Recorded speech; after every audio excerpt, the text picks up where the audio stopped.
Last night, you dreamed something strange. By the time you poured your coffee, it was gone. A fragment here, a feeling there, maybe a face you can't place. You told yourself it didn't mean anything. But the real answer of what happened inside your skull last night is far stranger than forgetting. Every night, your brain runs a simulation. Not a random one, not static, a rehearsal. And for most of human history, that rehearsal wasn't about missing a deadline or forgetting your lines in a play. It was about staying alive until morning. Here's the strange part. Your dreaming brain still thinks it's doing that job. Think about the last time you woke up with your heart pounding, sheets damp, breathing hard. Nothing in the room, no danger anywhere near you. And yet, for a few seconds after waking, your body didn't believe that. It stayed on alert, muscles tense, ears listening, as if the thing chasing you in the dream might still be in the hallway. That reaction wasn't a mistake. It was the system working exactly as designed.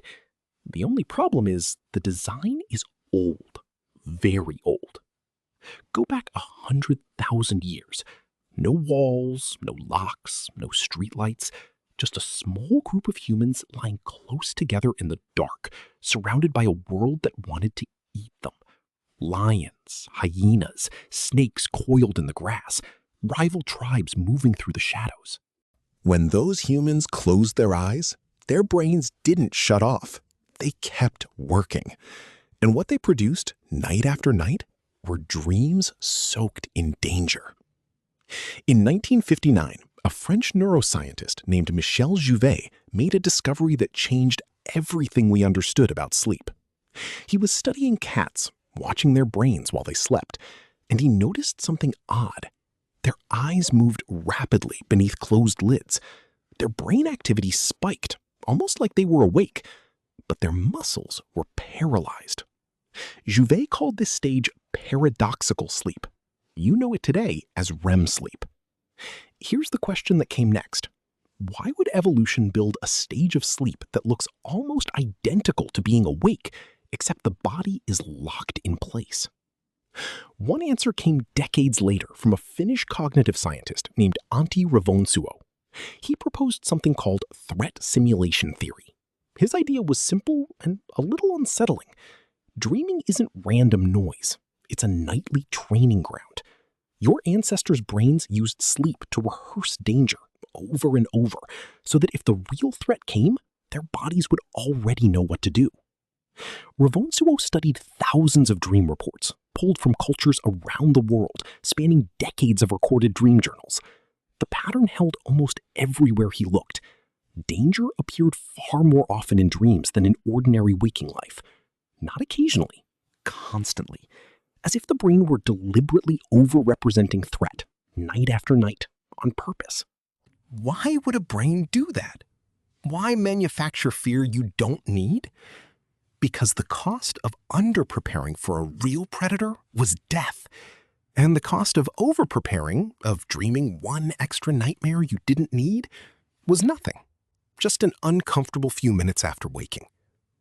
Evolution doesn't care about your comfort. It cares about which version of you survives to have children.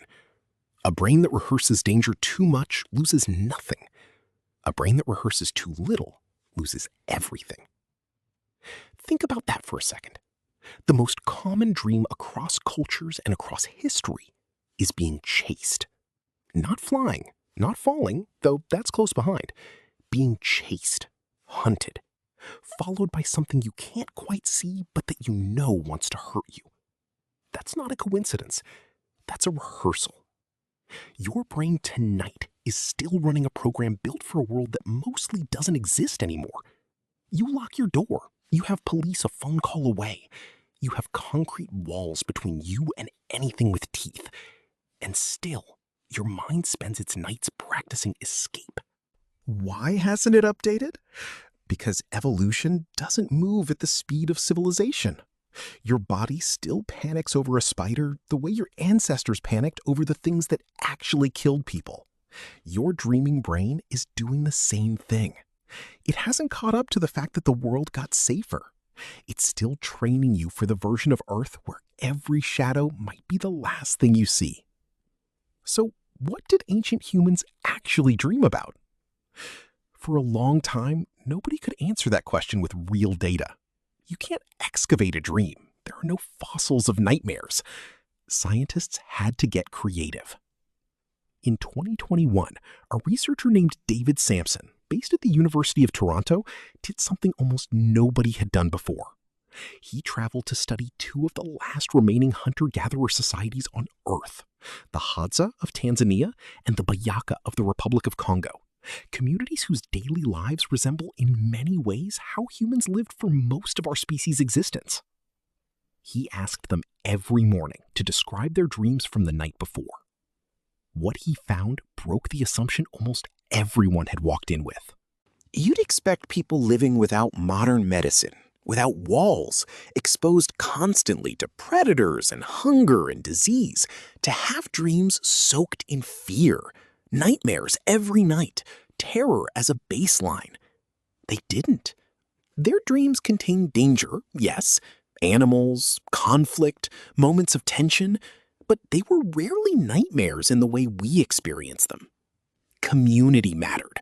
A dream about being chased by a leopard often ended with someone in the group stepping in to help. The threat was real, but so was the support system around it. Compare that to modern industrialized dreamers, people like you, sleeping behind locked doors in one of the safest periods in human history.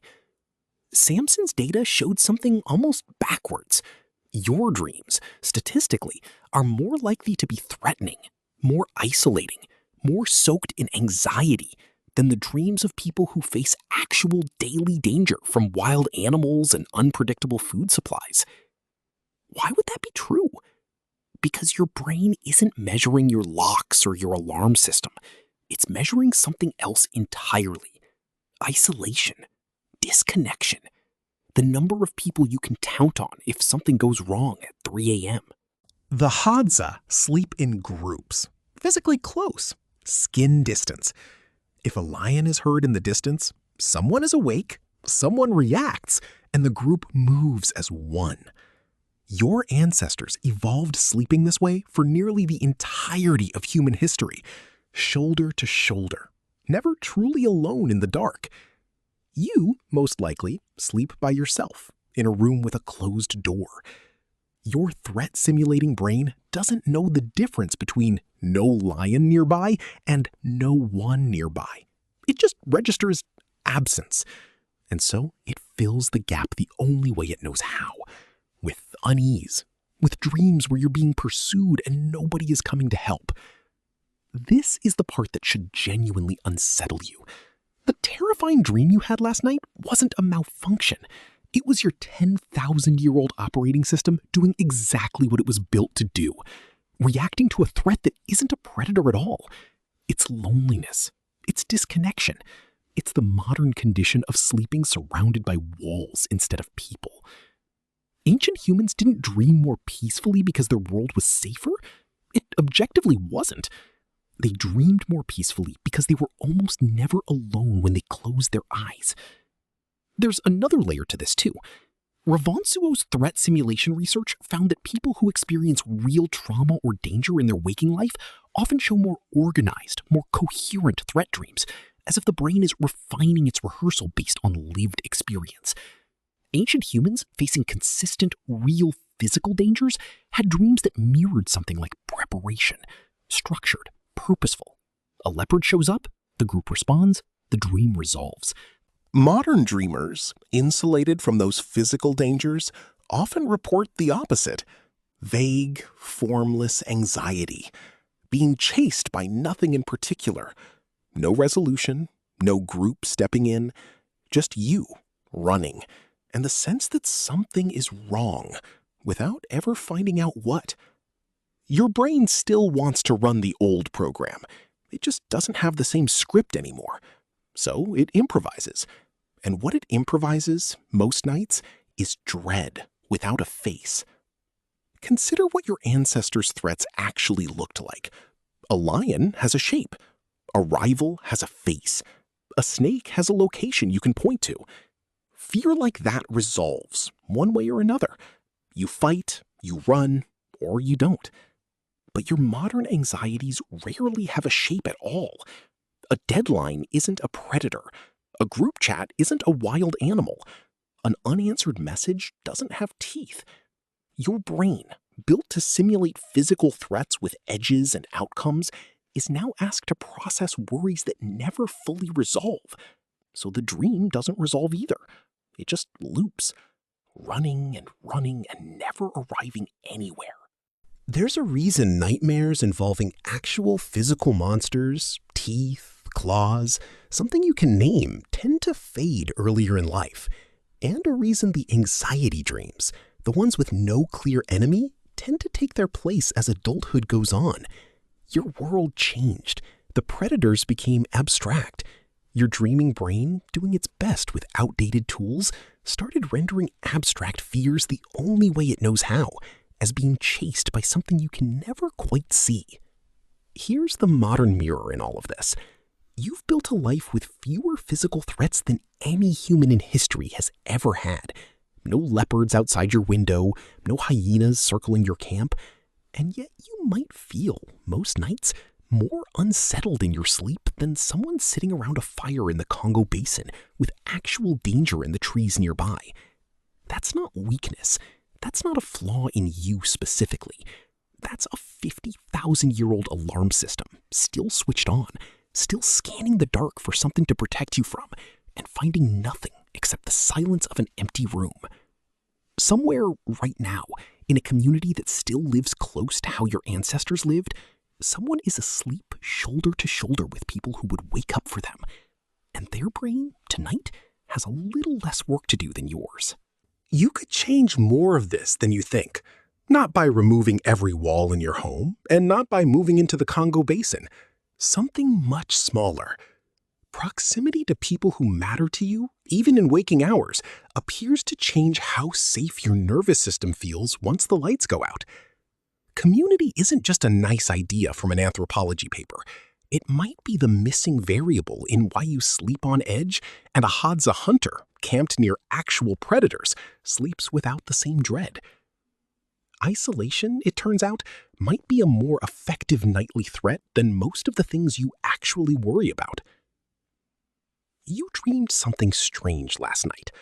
By the time you poured your coffee, it was gone. But it wasn't nothing. It was the oldest part of you, still trying to keep you safe, still waiting for someone to be close enough to help. Comment below, what are your dreams like? And what topics would you like to learn about? Don't forget to like and subscribe to keep learning with more interesting content like this.